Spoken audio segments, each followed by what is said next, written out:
Merci, Madame la Ministre. La parole est à Madame Bérengère Poletti. Merci Monsieur le Président, mes chers collègues. Ma question s'adresse à Madame la Ministre des Affaires sociales et de la Santé.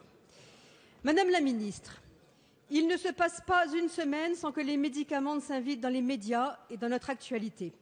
Après le scandale du Mediator ou les polémiques autour de Diane 35, le furosémide aujourd'hui fait des victimes du fait, jusqu'à preuve du contraire, d'une erreur de conditionnement. Mais il est un médicament pour lequel votre intervention est également attendue au plus vite. C'est le méthylphénidate, commercialisé sous le nom de Ritaline ou Concerta. Cette drogue, cousine des amphétamines, est prescrite de manière exponentielle et abusive aux enfants hyperactifs. Plus 70% en 5 ans et plus 114% sur la même période pour les moins de 20 ans. Les Américains l'appellent la kiddie coke, la drogue des enfants.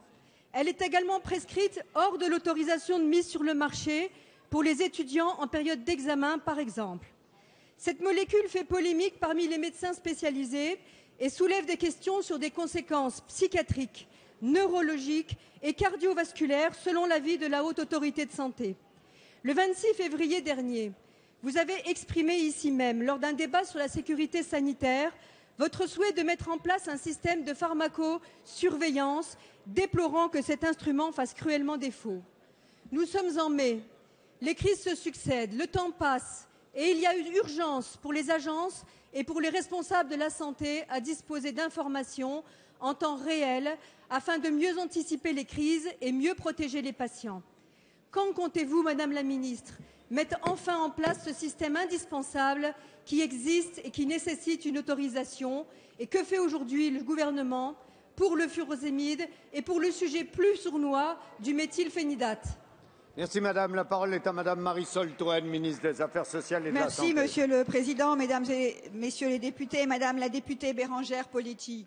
Je crois que nous devons éviter, notamment dans cette enceinte, de faire l'amalgame entre des situations qui ont peu de ressemblance. Je viens de répondre à l'instant à une question sur la situation du furosémide 40 du laboratoire Teva. C'est une erreur de conditionnement. Vous m'interrogez sur la Ritaline. L'enjeu n'est pas du tout le même, ni en matière de santé publique, ni en matière d'actualité. Il est exact qu'un débat a été ouvert sur la tentation qu'il y a à prescrire de façon trop rapide et systématique de la Ritaline, moins en France que dans certains pays étrangers, aux enfants dits hyperactifs. Je veux vous dire que depuis plusieurs années, ce médicament fait l'objet d'un encadrement strict et que des études de pharmacovigilance au niveau européen ont été engagées. Mais au-delà, en ce qui me concerne, j'ai demandé à ce que les professionnels de santé soient informés de façon plus précise des conditions dans lesquelles ce médicament peut être prescrit, et la Haute Autorité de Santé publiera en 2014 des recommandations de bonnes pratiques sur la prise en charge de ces enfants ou adolescents. Au-delà, vous parlez de la pharmacosurveillance qui est nécessaire.